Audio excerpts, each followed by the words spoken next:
All he could think about was, I'm too young for this. So much for ditching this life. Hell, I'm just a kid myself. How am I gonna raise one? Couple years of up all night and a few $1,000 later, that mistake you thought he made, well, covers up the refrigerator. Oh yeah, he loves that little girl. Mama's waiting to tuck him in as he fumbles up the stairs. She calls home. She calls after him. Oh, blue eyes and mounds of curves. How's it going, guys? Christian here. Wit and wisdom from the Midnight Rider. Interesting evening tonight. Took a few quick rides early on in the evening and then drove a couple of guys from Sioux Falls that work in the car sales or camper sales industry. They were nice guys. They were here to see the Goo Goo Dolls. We do have a lot of concert venues here. And then I took them to their hotel and then to the casino.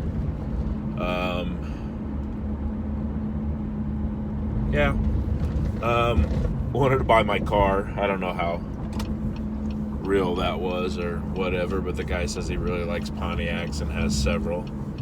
But I picked up a cook from Stokes out west, a really nice lady from the Philippines who has been married for 6 years, but her husband's back in the Philippines. She says that they don't really do divorce there, even though he doesn't sound like a very nice guy. She's also missing her 9-year-old son, who is back in the Philippines, so that's kind of sad. But, the things we do to survive, I guess. I know that all too well. Also took some people to the airport. One of my last rides of the evening was a guy I picked up right by the First National Bank building in downtown Omaha. He was actually staying at the DoubleTree, which is kind of part of the First National Bank building on the other side. But I picked him up and we were going really not that far away. But as soon as we got in the car, he asks if we could just go pick somebody up and come right back, even though he didn't program that in the phone. But I said sure, and then he talked to her the entire way, and she was very anxious. Are you coming? Are you here? Are you almost there? I don't see you. And she spoke in a pretty thick British accent that actually almost sounded like my daughter faking a British accent. Not sure if that's really her or not. And I didn't ask. She wasn't my rider. But we picked her up, and I didn't, turn the thing off. We were going back, and he kept calling me his Uber driver all the way, which I think has become sort of a when you're Ubering, it's a verb, and it's definitely a noun of a thing. I'm gonna take an Uber. That's a noun. But whether you're riding in Lyft or Uber, I think most people say they're gonna take an Uber, or I'm Ubering right now, or we will Uber later. But I think I was actually working as Lyft at that time, and I do both. Don't say do. Well, we picked this girl up, and she's freaking out the entire way over there, and then she's freaking out we get in the car, and then she's still freaking out, and then they're making out, and then she starts being really derogatory towards me, and just kind of rude in her maybe fake British accent. And she's talking about being hot in the car, and I turned the air on, but then she's yelling at me to turn the air on, but it was already on. And she said she was having hot flashes. She looked like she was like 25, but when you're in the back seat, I don't know. She sounded like the Queen of England, so she could have been 180 as far as I know. But and then when she gets out of the car, or shortly before they get out of the car, she says, "I hate these Uber drivers. They're so rude." So, Valley Girl mixed with the Queen of England, if you will. And I say, "I'm actually a Lyft driver right now." She goes, "Oh, good." Her tune changed completely. Like, Uber is way beneath her. She hates these Uber drivers. I wish I could do a British accent, but it just sounds terrible. But, basically, she was like, "Oh, okay, I guess he's great now because he's a Lyft driver." She doesn't realize, I guess, that pretty much everybody that drives Lyft also drives Uber. It's kind of a thing. We drop her off at the hotel and get out, and she says, "What a creep." And he's like, "I don't know what you're talking about. The guy just gave us a ride home and basically gave us an extra ride because that wasn't in the deal. I did that to be nice. I didn't turn the app off, so it's still, Uber or Lyft is still getting paid, and I'm still getting paid, but I was never rude. I changed stations for her. I turned the air on. I went to go pick her up and bring her back to his Doubletree Hotel, which was put in as the First National Bank. But just super rude. People are just really disrespectful, and when you treat anybody like they're beneath you, you're a piece of crap. Because nobody is above anyone else. Oh, and somebody left a phone in my car, and I still haven't figured out who it is that left it in my car. But I guess we'll figure that out tomorrow. It's an older iPhone, so it doesn't lock, which, I don't know, it's kind of scary. But it was on 1%. I am now charging it for my customer. And I texted his last 3, I guess, contacts and let him know that to call me, and gave him my phone number. So we'll get that phone back to him tomorrow. I don't work on Wednesday. But,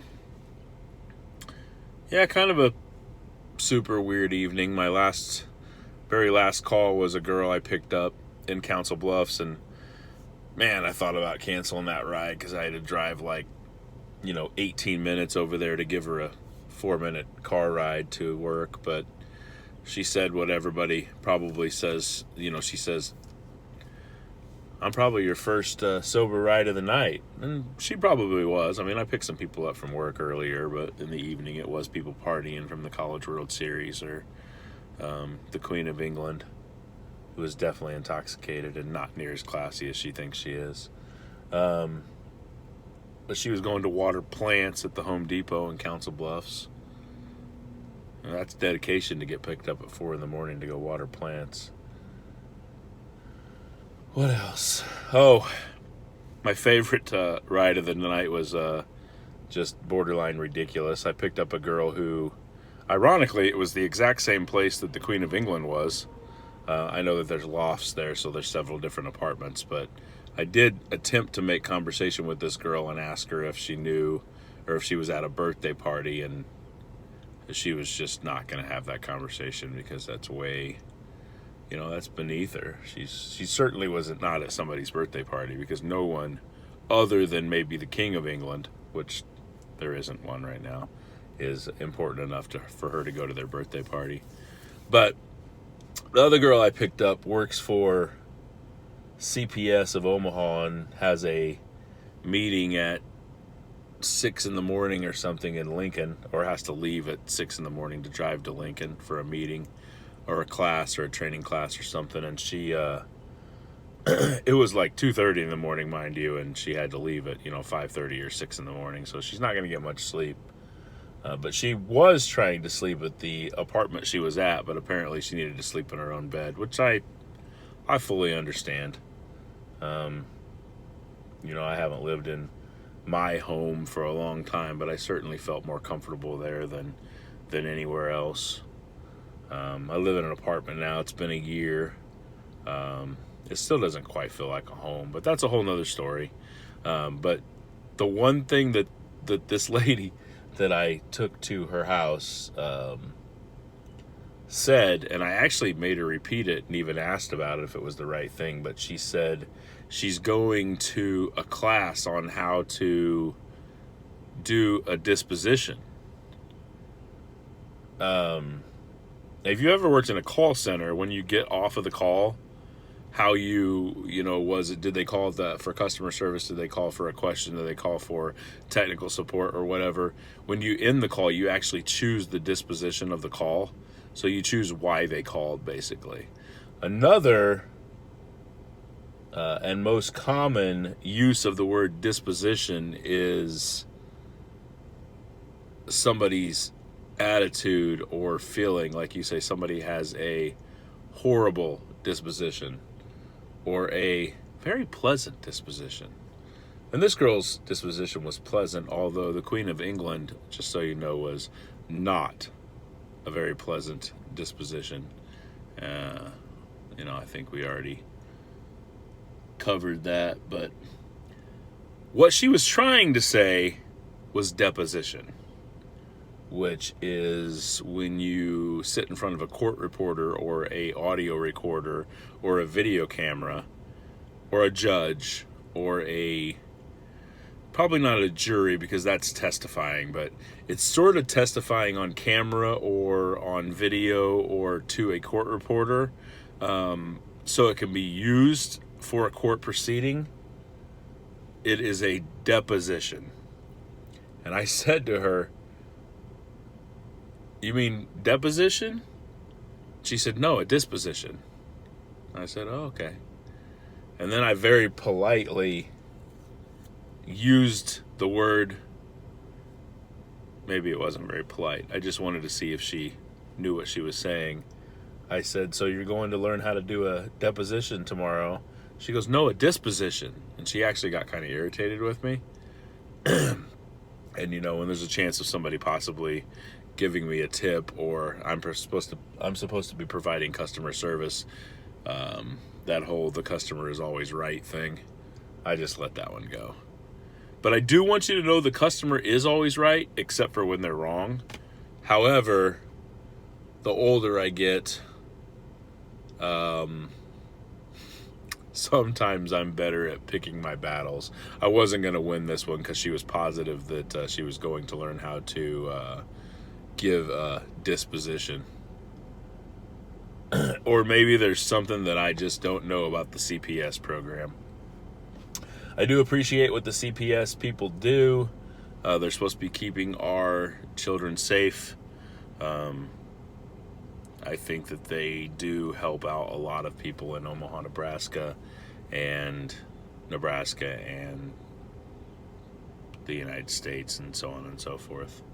I don't know if they have CPS in other countries. It's probably called something else, but CPS just stands for Child Protective Services, so maybe it's called that everywhere. So, in closing, don't ask for an extra ride or a ride back without doing it politely. Don't ask for something for nothing. One of the things I said like 6 times today, and it's totally true.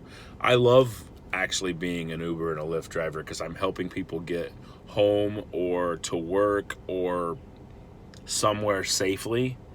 But it's a mutual agreement because it's also giving me a little bit of extra money. Otherwise, I probably wouldn't be doing it. If I had a lot of money, I'd go out and do this. Maybe I'd donate it to charity, but I work this job because I need the money. I have bills to pay. I have children to take care of. And if you're the Queen of England and you have to go give a disposition later, be nice when you do it. This has been Christian with some wit and wisdom from the Midnight Rider. Have a great night.